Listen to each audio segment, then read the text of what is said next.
Hi everyone, I'm Tara. Hi, I'm Michelle. Welcome back to our podcast, Books and Beyond with Bound, Season 4. Where we speak to some of the finest writers in India to find out what makes them tick. Yes, so Tara and I are editors, podcasters, and storytellers. And through Bound, we help you create stories and put them out into the world. Yeah, so Tara, shoo ek barek. What? It means what's the news? Since we are trending in so many Middle Eastern countries actually, like Qatar, Saudi, Egypt, as well as Bahrain, where I grew up, I became so nostalgic of Arabic. Oh my god. And I got so happy because the other day we got the best news. We're in the top 1.5% of all podcasts globally. I can't believe it. I'm so excited about it. Yep. So Michelle, I'm really excited to announce this new offer that we have. It's a new year and it's a new offer. So, through our conversations with writers, we know how lonely and tough the journey of writing can be. And that's why we even started our mentorship program, where an experienced mentor will help you achieve your writing goals in one-on-one sessions with personalized curriculums. So we release limited slots every year because we really want to focus on quality. And this year we decided, let's give our podcast guests an exciting offer. So use the code BOUNDMENTEE2022, all caps, and get a 10% discount on our 3-month mentorship program. The offer ends on March 1st, 2022. So you're going to get lots of feedback, reading, and fun. So don't forget, the discount code is BOUNDMENTEE2022. Book your slots for this year now. The link is in the show note. We look forward to working with you. It's amazing. Well, the latest trending news is that Kavitha Rao, the author of Lady Doctors, spoke to us on this episode. It's so funny because I always recommend this book to my mentees for its structure.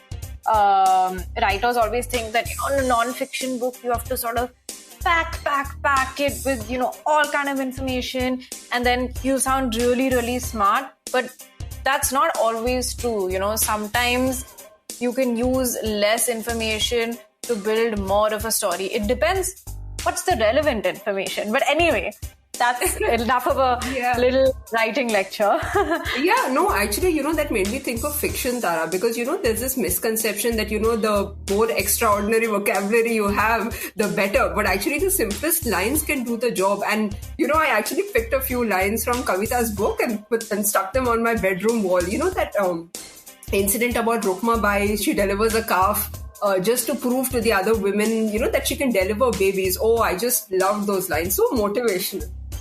Yeah, I know this book is so amazing, about this Dr. Rukma Bai and the lives of all these amazing first women doctors in India. And this is at a time when these women fought against everything. They didn't even have role models. Now we have women role models everywhere and it's so amazing. Just fantastic. Yeah, and I think our conversation, for me, it felt like we were right there in an operating theater, like watching her perform a complicated surgery. I love your metaphors, Michelle. But yeah, we learned so much about her research process and, such funny anecdotes. She's really a warm and funny person, and this episode is amazing. So come on, let's dive in. Hi, Kavitha. Hi, Kavitha. Welcome. Thank you so much for having me. Yeah, I've been fascinated by doctors, surgery, especially because how they have made our lives much easier, right? I can't even imagine a world without doctors. So I'm really, really eager to speak to you today. It's so interesting because a big theme in the book is women have to pay a heavy price for accomplishing things. And I feel like that still prevails today. So I want to explore that and also, a lot about your creative process, which is really fascinating. So let's dive in. Sure. So we know that your book, Lady Doctors, was born after you noticed a Google doodle of the doctor Rukmi Bai. And that pushed you to explore. And you're also a journalist with no medical training. So, Sure.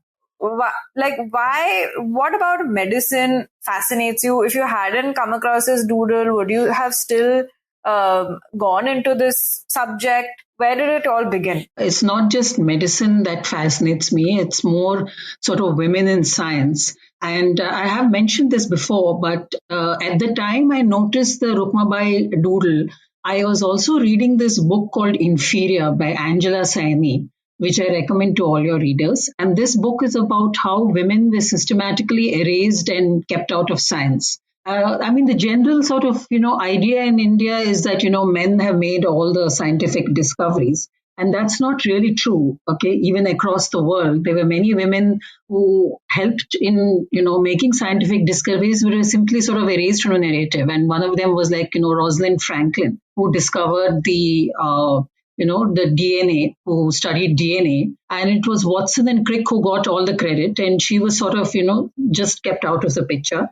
So when I read this book, I realized that there must be sort of, many Indian women who haven't had their stories told. And then I looked up a bit about Rukmabai, and then I realized that, we don't know much about her beyond the basic facts. And I realized that there were other women that we didn't know much about and who actually did study medicine and did help in many things, including the vaccination programs, public health programs, various other programs.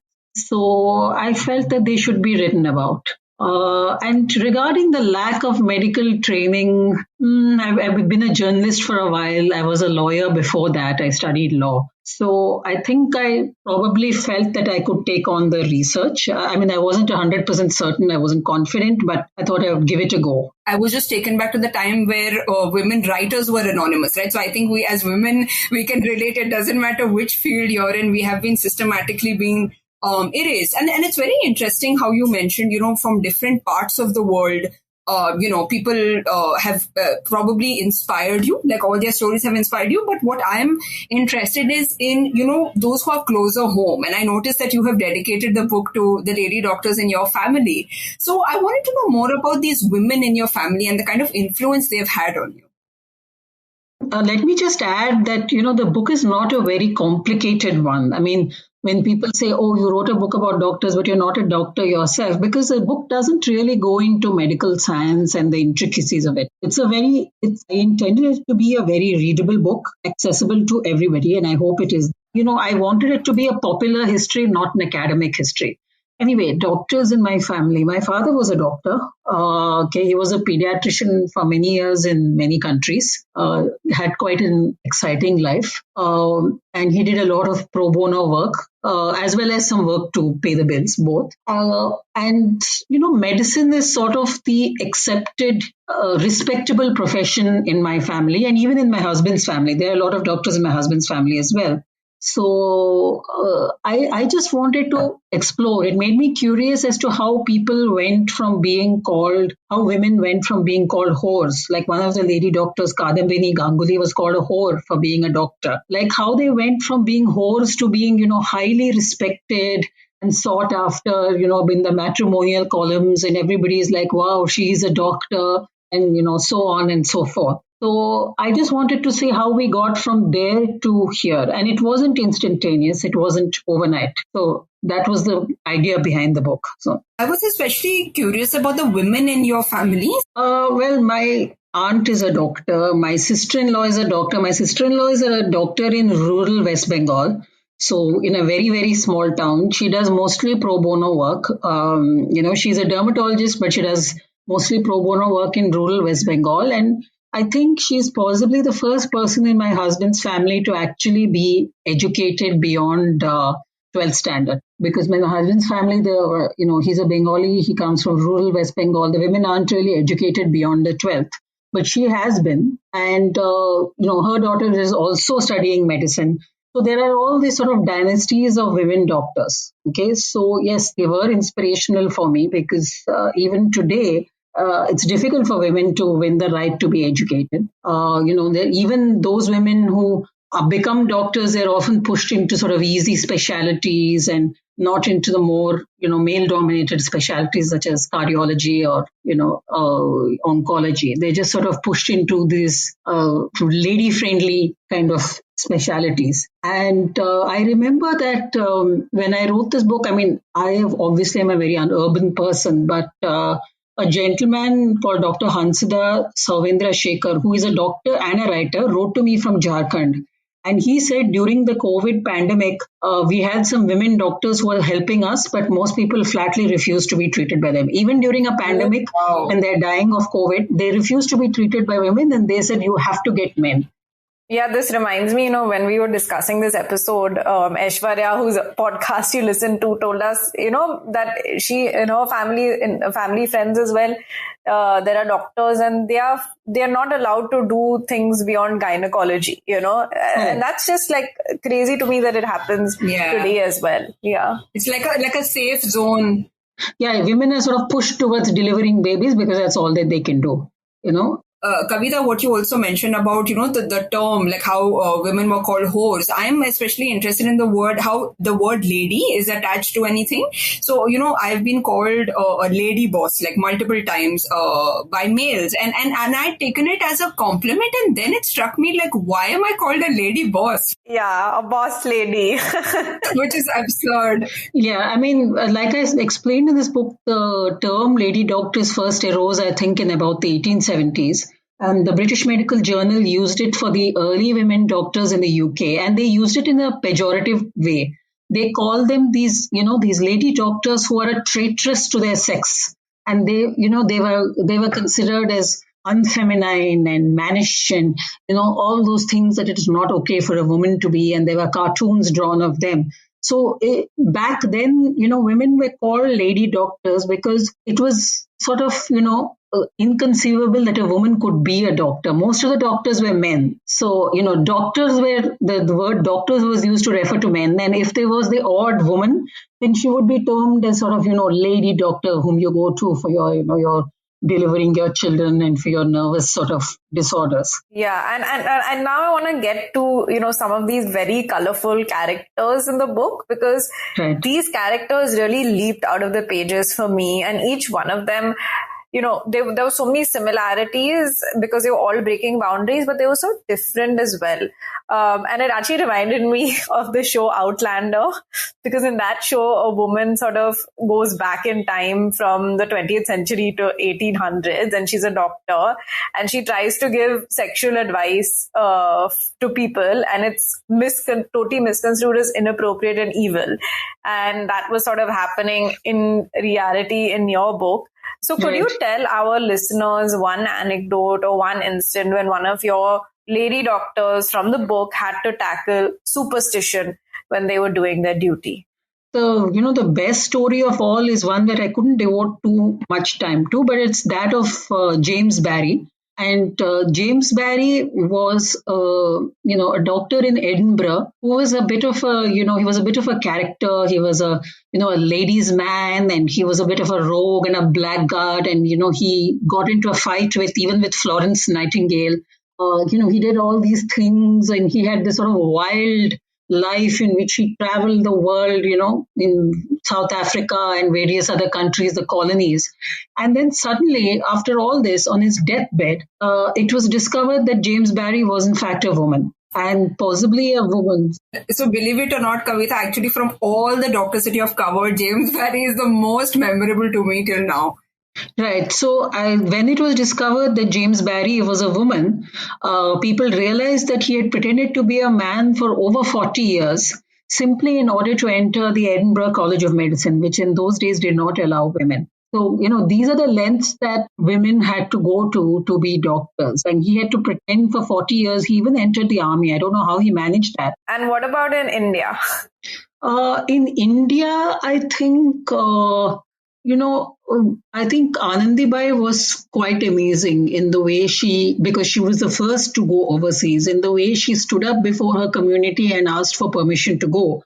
Because at that time, she was a Brahmin, and at that time, crossing the water was, quite it was basically taboo, and she would lose her caste. So she stood up before the community and asked for permission and went alone all the way to Pennsylvania when she was only 18 years old. I mean, that's an amazing feat. But I guess, across the book, the most amazing person is probably Rukmabai Raut, because She was married at age 9, and in a child marriage, she did not want to stay married. She divorced her husband. She went to court. She wrote a number of letters to the Times of India criticizing Hinduism and the concept of child marriages. And then, she had massive opposition from Bal Gangadhar Tilak and the Pune conservatives, who all stood up and criticized her and said that, Hindu marriage is a sacrament. Once you're married as a Hindu, even if you're married as a child, you cannot leave the marriage. And she said, no, I am going to. And she just divorced her husband, went to the UK, studied there,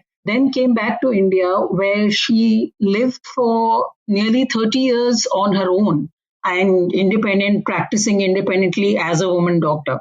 Michelle, this reminds me of the book The Queen's Last Salute by Mopia Basu. That's historical fiction, right? And it covers the life of Jhansi ki Rani, but it actually focuses on Chandraki, who is this ordinary woman who does extraordinary things. I really enjoyed reading it. And to all the listeners, you should read it too. So my question is, why this book now, Kavitha? In 2021, we also read that it was quite difficult for you to do your research because of the pandemic, right? People have wanted to stay away from anything to do with medical narratives. I think that actually people want to know about medical narratives because we are confronting this huge medical challenge and we want to know what people have done in the past. And many of the women doctors in my book, particularly the later ones. For instance, Mary Poonen Lucas was very much in favor of compulsory vaccination and, mass vaccination and, things like that. Public health, improvement of public health. And even Muthulakshmi Reddy did many things for the improvement of women and for the improvement of public health, including setting up Adia Cancer Hospital. So I actually think this book is more relevant now because you want to know what people have done in the past, to combat great challenges. The pandemic is probably the greatest health challenge we've had in the last, maybe since the Spanish flu. But before that, there were,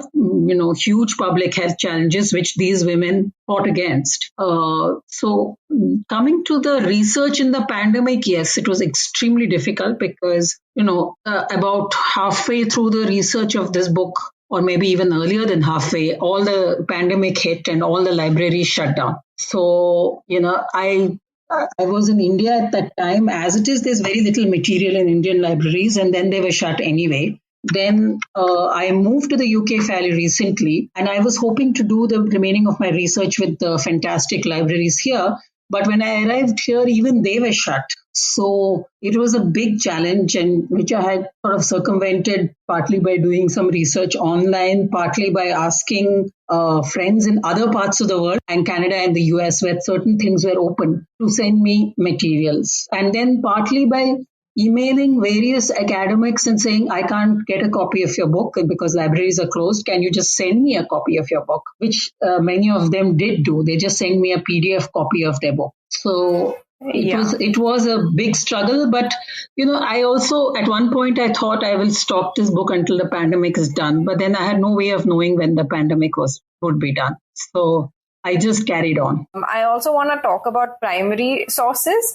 Right. And, in a book like this, can there be primary sources? Did you speak to any women doctors today? And can you tell us an anecdote? It was very difficult for me to speak to primary sources because all the women are from the 1860s to the 1930s, and therefore they are all dead. And, their relatives, their surviving relatives hardly remember anything about them. Okay. First of all, the surviving relatives are very difficult to track down. And this is a problem in India because in the US, for instance, you can possibly track them down with a social security number. And, everybody has some kind of record.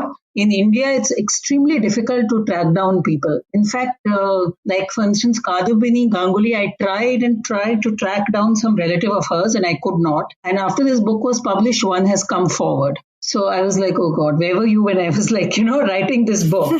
But the thing is, a lot of these relatives, they don't remember much at all. So even if you do speak to them, the only thing they remember is, yes, my great-great-great-grandmother was this person and she was a very good doctor, which is of no use to write a book. So I realized quite early on that it would have to be an archival book, by which I mean that it would rely on letters it would rely on memoirs, it would rely on even letters written by their husbands, which shed some light on them, because you can't always have a letter written by the lady doctor themselves. And, on things like that, on memoirs written by other people who were working with them at the time. So, India is not an archival nation. That's another thing. We do not have the habit of keeping archives of our history. Yeah, when I read that in the book, it just made me think millions of stories just getting lost. For instance, in the case of Hemabati Sen, who is one of the doctors in rural West Bengal, she wrote an entire memoir herself. So we have her voice untainted, completely intact. But her memoir lay at the bottom of a trunk for over 80 to 100 years before it, I think nearly 100 years before it was discovered by somebody and translated from Bangla into English. That was in 2011, and she wrote it in the 1880s. So all these years it just sat there because nobody thought what she had to say was very important. See, that's the thing. Nobody thinks that what women have to say is very important. I do hope that is changing, and I think it will because of work like yours. And I also want to come to, since you mentioned it's an archival book, and there was so much effort that you took to do your research and construct this story, because it is a history book, but also it's very rich in the way that it's written, because I feel like I know each of these women. So I was really interested to know, when there isn't enough research, how do you know when research is enough to create a credible story? How much research is enough for you to say, you know what, I can go ahead and write about this or this person? It's a very good question. And I think every writer has to sort of decide this for himself or herself. I'm lucky in that I have a fantastic agent and I have a fantastic editor at Westland, Deepti Talwar, who gave me a lot of guidance on this. I could have gone on looking for research and, just going round in circles for another 3 years. I could have, just gathering tiny bits of information. But at some point, I decided to put a stop to it. And I can't really tell you at what point that was exactly, because, every person has to every writer has to decide this for himself or herself. But I did know that I did not want it to be the most comprehensive tome ever kind of thing. Okay. For instance, this book is about maybe 70,000 words. I did not want it to be double that length. I wanted it to be extremely readable and not too long. First of all, I decided the structure that, each one of them, each lady doctor would get one chapter, and that I would try to kind of humanize them. And therefore, I would call, each chapter the fighter or the lawgiver, and kind of expand onto that theme. It's not really a very cut and dried process as to when to stop. It's more intuitive. Yeah. It's more intuitive. I won't say that I was 100% confident. Until today, I still get emails saying you have not covered this doctor, you have not covered that. Oh my God. And that is also true. But then the thing is, you can't cover every doctor. And a lot of the doctors that people say I should have covered, if I ask them, do you have any material? And they'll say, no, I only know this. And when I looked for material, I found about 5 lines. So they can't have a whole chapter to themselves. So yes. No, I think, that's very interesting, because I think, when people criticize our work, or I would say not even criticize, or if they suggest that, the author could have done better, it's quite interesting that you say that they themselves have not found material. So how would you have written it? And actually, we wanted to ask you, why did you select these women out of all, right? For example, Anandi Bai, she was the first woman doctor in India. How do you know to differentiate between fact from fiction? Because definitely something that has survived all these years, it's quite difficult to understand what's fact from fiction. So what was your process like? So fact and fiction, I don't think that was the problem. The problem was more sort of finding any material beyond the fact. For instance, there was a woman called Motibai Kapadia. But try as I might, I could find only 3 lines about her. I know she existed because it is in the records of the, London School for Medicine. She came there after Rukmabai. So we know she existed, but that's all we know about her. We literally know 3 lines about her. And then she returned to India. So, it's possible that she died and therefore we don't know much about her. So there is also that possibility. And then there is another woman called Anne Jagannathan who went to Madras Medical College, and they have her on the rolls. But again, we have 3 lines about her. So I could not make a whole chapter about her. So what I decided when choosing these lady doctors was Anandibai has to be there because she was the first, and also because she's a very interesting character. I mean, she's a sort of chameleon, she's sort of treading that line. She's being a good Indian wife, but she's also going out there and kind of fulfilling her dreams. So she's doing both. And then Kadambini had to be there because she was the first to actually practice. Rukmabai, of course, had to be there because she had the hardest road. She was the bravest. She was also from a lower caste and therefore, carpenter caste, and therefore she had far more problems than the others. And then the rest of them, Hemabati, I chose, she's not well known at all.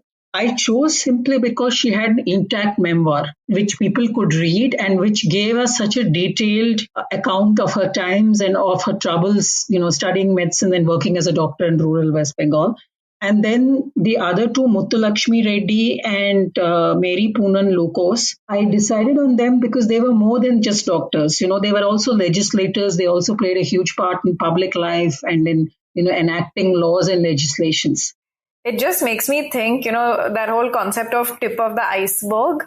And, what you've presented to us is so amazing. But I mean, the amount of work and the amount of things that are not in this book, that is I would love to see your notes. And I also wanted to ask you, because each of these characters, as I said, what I really liked is that their personalities sort of came out. It was almost like fiction, like characters in fiction. So I want to know, how much leeway do you have, and how do you go about from fact creating these vivid personalities? I think I've stuck to facts and not made up, but you're right that I wanted to make their personalities shine. I didn't want it to be, one of those boring books where it was like, oh, Muthulakshmi Reddy was born in 1883 in Adyar, and then in 1886 she went to school, and in 1889 she did this and that. I didn't want it to be a list of dates like the history that we learned. And in this, when I was writing this book, before I was writing this book, I read so much historical nonfiction, by people whose writing I admire: Manu Pillai, Ira Mukhoti, Anita Anand, and, Shabani Basu. A lot of these people who write very colorful history, even William Dalrymple. So, all these people write very colorful history and they bring personalities alive.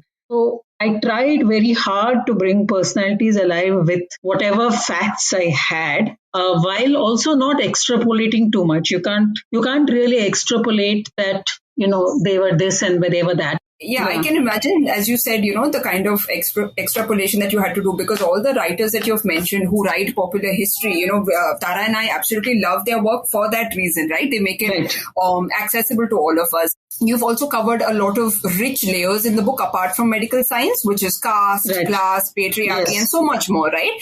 And we read that you've had a sensitivity reader, and that is sensitivity reading is something we've heard a lot about, especially in the recent years. We've got a lot of requests from writers. So I wanted to know, what was it like for you to work with the sensitivity reader, and what changes did you have to make in the book?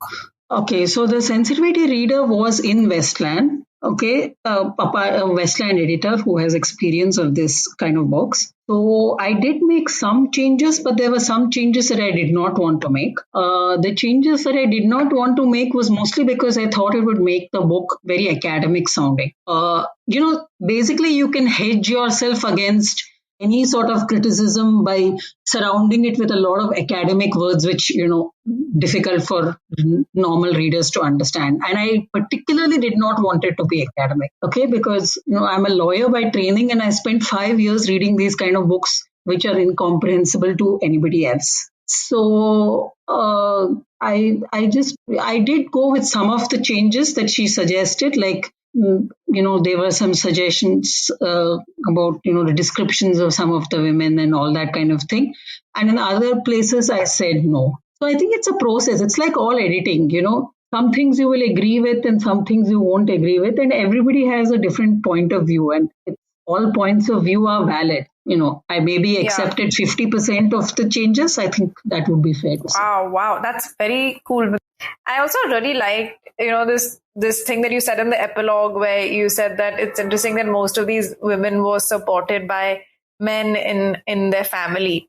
And then you've also mentioned that, some of them were abusive, and that dichotomy was was very problematic and interesting.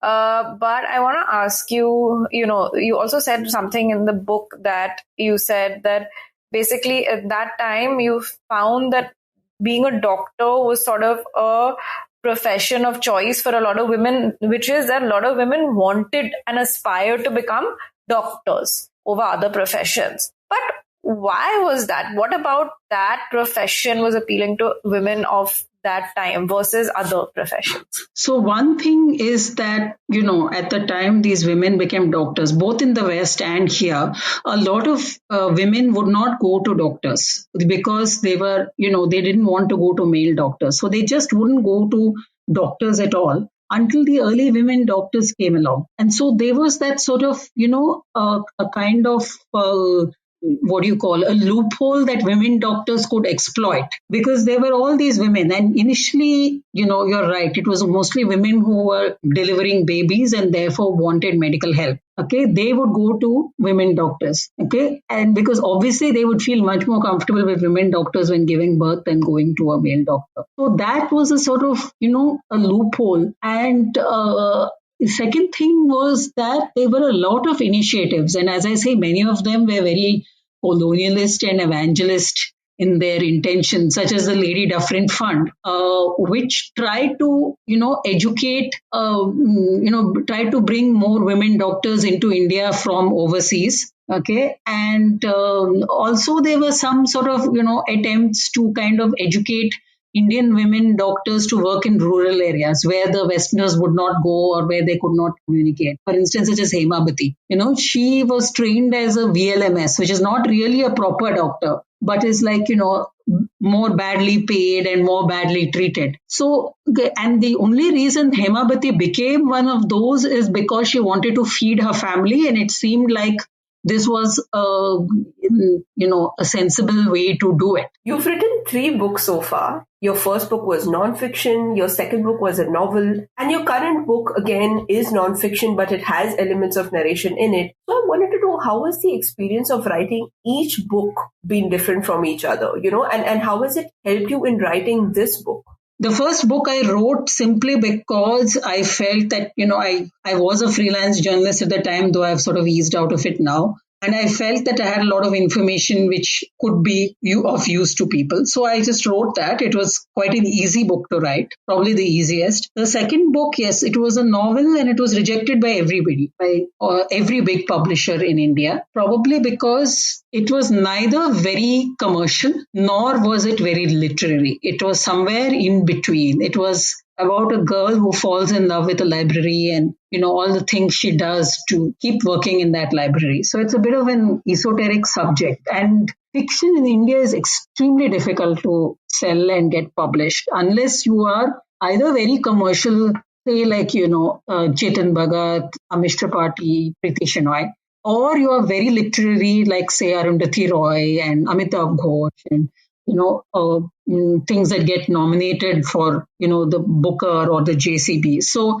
anything in the middle is extremely difficult to sell. And, when I wrote The Librarian, and up until recently, I was mostly a fiction reader. I read a lot, but I only read fiction. And then somewhere around 3 or 4 years ago, maybe about 4 or 5 years ago, I started reading a lot of nonfiction and enjoying it. And then I thought maybe I can write something in this space. So I guess the advice given to writers is that you stick to one genre. That's always the advice given to writers, but I've not done that, unfortunately.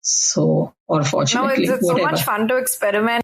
That's something I've always wanted to do, research something and write a nonfiction book, but I just don't know where to start. So this is very inspirational. But I want to say one thing. The problem with writing nonfiction is it is extremely expensive proposition. This is why you don't see lots of good Indian nonfiction. It's why William Dalrymple dominated the market in historical nonfiction for ages. Because one, libraries in India have practically nothing. like so many of the source material for this I had to get from libraries overseas, because libraries in India don't have Muthulakshmi Reddy's biography, and libraries in Canada carry Muthulakshmi Reddy's biography, and they are very difficult to deal with. Like, they will be very cranky, and you have to fill out 101 letters and permissions and this and that, and then they will give it to you for 5 minutes, and they won't let you take a Xerox, and they won't let you do this, and they won't let you do that. So they're very difficult to access, and also very expensive. Like most of the archives in India are in New Delhi. Not everybody can afford to travel to New Delhi and spend,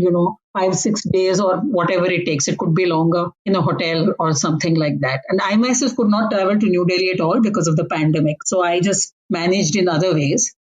That's one thing. Second thing, it's mostly writing of privilege in a way. Because the fact is that, here I have friends in Canada, I have friends in the UK, I have friends in other countries. My sister lives in the US. So I asked her to do a bit of, research for me. My brother-in-law also lives in the US, but other people will not have this. So, trying to find, obliging friends who will do research for you and send you research is incredibly difficult. Third thing is, halfway through the entire process of Xeroxing and buying these very expensive books. A lot of these books are very expensive, the books in the bibliography. So publishers will give you an advance, but the advance may not be very large, because advances in India aren't very large, and it's set against your royalties. So then again, you have to think, who pays for all these books that I'm buying? If I don't have access to a library, and if I have to buy some books, I mean, how do I do that without being totally out of pocket? So this is why nonfiction, I think, is, it's rare in India, because it's just very, very expensive, and it's kind of the, the province of the privileged, right? No, I mean, this is a very realistic picture, of what it takes to write nonfiction. And the monopoly, yeah, you're right about that. And it just got me thinking, like somebody like me who's always wanted, like, how do you begin? People do manage it. Like there's this book which I loved called Rivers Remember. I hardly think many people read it. I don't think it was a big hit. Rivers Remember, it's by this woman called Kripa Gay. I'm not sure how she pronounces her second name. It's G-E, but maybe it's Gay. Anyway, that's a fantastic book. And she has written, it's about the floods of Madras, but also about the history of Madras. And I think she managed to do that cheaply. Like she managed to find all her material in Madras, where she was living in the libraries, and through local sort of, anecdotes from local people and things like that. But I also recall she filed a whole RTI to get information about flood management. Yeah, it's crazy. So, but I think it can be done. I think there are a lot of fascinating stories to be written about India, and I honestly wish more people would write nonfiction, because having said all that, nonfiction is much easier to get published. I realize that when you send a nonfiction pitch, right, you don't have to send the whole book. You can also just send an outline and a structure, which I think is a big blessing. But in fiction, you can't afford to do that. You have to send the whole novel, and there is a chance that it will never be picked. You're absolutely right. I want to move us to our reading section, and I follow your tweets quite regularly. And in the tweets, you've said that you're obsessed with books about publishing. So Can you tell us why, and can you give us 3 recommendations of books that you love? I've always been obsessed with publishing. I think if life had taken a different turn, I would have liked to work in publishing, but it didn't work out that way. I mean, I'm just very interested in the whole aspects of, how you choose books and how you bring them to market, and, how you figure out a readership and things like that. So 3 favorite books about publishing. I recently reread this one, which is very good. It's by Diana Athel. It's Tet. And it's about how she worked in publishing in the early 1950s. She was one of the pioneers of, British women in publishing. So Diana Athel's Tet, and she talks about Naipaul. She talks about Jean Rhys, all the authors that she sort of, groomed. That's one. Second book I really liked was, that's nonfiction. The second book is also nonfiction. It's a book called Another Life by Michael Korda, who was the editor of Simon & Schuster in New York, again in the 1950s, 1960s, 1970s, which were the glory days of publishing. And he talks about all his famous, authors and, how he, found a great books and things like that. It's very interesting. The third book, I think I would go with, it's a novel. It's called, it's by Olivia Goldsmith, who also wrote The First Wives Club. And it's just a bit of fluff. I mean, it's a bit of fun. It's called The Bestseller, but there's a lot of gossip in it about the publishing world and, interesting stuff about publishing and things like that. Nice. My bua actually gifted me Stet and it's on my TBR. So I'm going to pick that up after you mention it. I also really like this book, My Salinger Year. Have you heard of that? Yeah, I love that book. So My Salinger, Joanna Rakoff, that's a brilliant book. Yeah. That's a brilliant book about publishing as well. I agree. Yeah, that should be probably at number 3. Yeah. Probably about 60% of my reading is thrillers. Maybe another 40% is the rest, I think. Maybe 60-70% of my reading is thrillers. Books that people don't associate with me. And this is not like a kind of, dig at these books. It's just that I don't read them. Other people may well read them and may enjoy them. It's just that I don't read them. I think romance, I have not read romance since I was in my maybe teens or early 20s. I just don't find romance very interesting at all. And that's not a dig at many amazing romance writers. It's just that I don't prefer not to read romance. When I do read romance, then there has to be something else also in it. Like, I mean, it's not really romance. For instance, one of the books I enjoyed recently was Rodham, which was about Hillary Clinton. It's by Curtis Sittenfeld. That's also on my list. Yeah, so that was very good, but that's not strictly romance, in that kind of way. I don't read science fiction. And again, this is a personal thing. I used to read a lot of science fiction in my teens and early 20s, but what happened was that real life became as dystopic as, the books. So when real life became all this, I mean, come on, look at this pandemic thing. So I just decided that I didn't want to read more about what's actually happening. I feel bad for the dystopian fiction genre. No, and actually, what timing, Tara? So it was during the pandemic and I love reading medical thrillers. Okay, so I picked up a book by Robin Cook and it was actually about a pandemic and I just couldn't read further. I said, this is just not happening. You're very clear on what you like, don't like, what's your vision of the book, which is really fantastic. I also wanted to ask, what are some books about extraordinary women that you recommend? Tara Westover's book, Educated. That was a fantastic book, very hard to read, by the way. Found it very hard to read, but I read it before the pandemic. In the pandemic, I can't read such books anymore.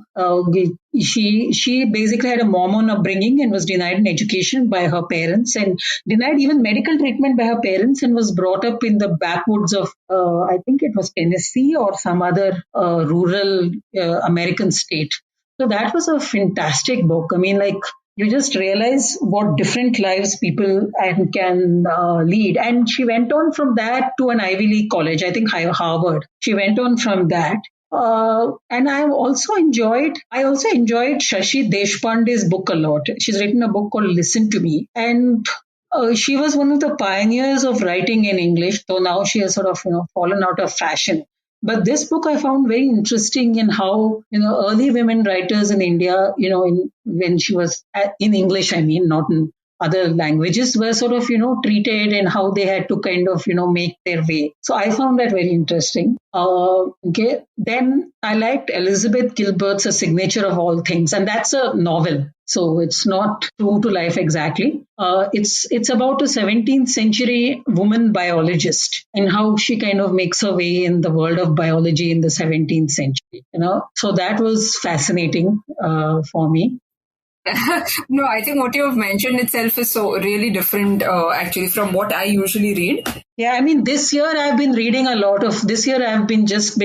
giving myself a break and reading a lot of psychological thrillers because I just can't deal with anything, too heavy and too difficult right now. Yeah, you're right. And thrillers and genre fiction definitely, they are easier and they, I'll say at least take the seriousness out of the moment. So Kavitha, this brings us to our last, most fun section of the podcast, which is called our rapid fire round. So you just have to answer in one or two words. Okay. Oh God. So, okay. so the first one is, you've given a title for each woman doctor in the book, right? Like the good wife, the rule breaker, the working mom, and so many more. So if you had to pick one title for yourself, which one would it be and why? The cynic, I think. Okay. Which do you prefer, writing or research? Writing, definitely. Yeah. Anandibai Joshi or Mary Lucas? Anandibai, for certain. Yeah. History or fiction? These days, for me, history. Though I used to read a lot of fiction, but right now, history. Okay, top 3 psychological thrillers you would recommend? The Brimstone Wedding by Barbara Vine. Then the Original Sin, P.D. James. The Frida Klein series by Nikki French. Oh, I've really been meaning to get into this Nikki French, frenzy, because I've heard so much about this writer couple's work. I really, really want to read it. So I think I'll begin with that. Actually, I want to change that last answer. I think I would say Into the Woods. I would say Into the Woods by Tana French, and then just read all of Tana French's work because I love her. So what's next for you, Kavitha? What project are you working on? I'm not really working on anything right now because I just want to basically, sort of survive the pandemic. I've got a lot of things going on in personal life which are like killing me. So I think for the next 1 year, I'm just going to take it easy. I do have an idea for a non-fiction book, but I'm not sure whether I want to write it because, again, it's a hell of a lot of work and it also involves a lot of travel, which is obviously difficult to do right now. So I think maybe I will just sort of, I have opened a document and I'm putting bits of interesting research in there and let me see what that actually turns into. I'm not sure. Yeah. Where do you write? So I live in a very, very small London flat. In fact, for many of my podcasts which required video, people were very frustrated. They were like, can't we go into your study? And I was like, I don't have a study. So I don't really have a room of my own like, Virginia Woolf recommended. One dream destination that you would love to travel to for research? I think for my next book, I would like to travel to Berkeley, California. Can't wait to find out what your next book is about. So thank you so much for your insights, Kavitha. I think this is like one of the most interesting episodes. And Michelle and I both really liked your book. So congratulations on that. And I hope many more books to come. Yes. Thank you so much. Thank you. Thank you. Bye. Tara, I loved how she stayed true to her vision of the book, right? Like nothing budged her. I think often writers are riddled with self-doubt so much so that, even the slightest criticism can sway them. But she stayed still as a rock. Yeah, I mean, it's really hard not to get yourself done. And I think this book is a great precedent about other books, which will be written about women in medicine and women sort of in any field making their way. All you writers out there, we know how lonely and tough the journey of writing can be. That's why we offer our mentorship programs where a mentor, helps you achieve your writing goals. And we have very limited slots this year. That's why we have an exciting offer. Use the discount code BOUNDMENTEE2022 and get a 10% discount on our 3-month mentorship program. Lots of feedback, reading and fun are in store. Don't forget the discount code. It is BOUNDMENTEE2022. The link is in our show note. But let's move on to our next episode. So we're going to experience one of the most fascinating cities for me. I've lived there. I have a complicated relationship with it. We're going to experience the good, bad and ugly parts of Delhi through Shivani Sibbal, whose book Equations offers a look into Delhi society. Little bit about it. 2 boys grow up in the same house belonging to different classes in society. They're friends when they're kids, not so much when they grow up.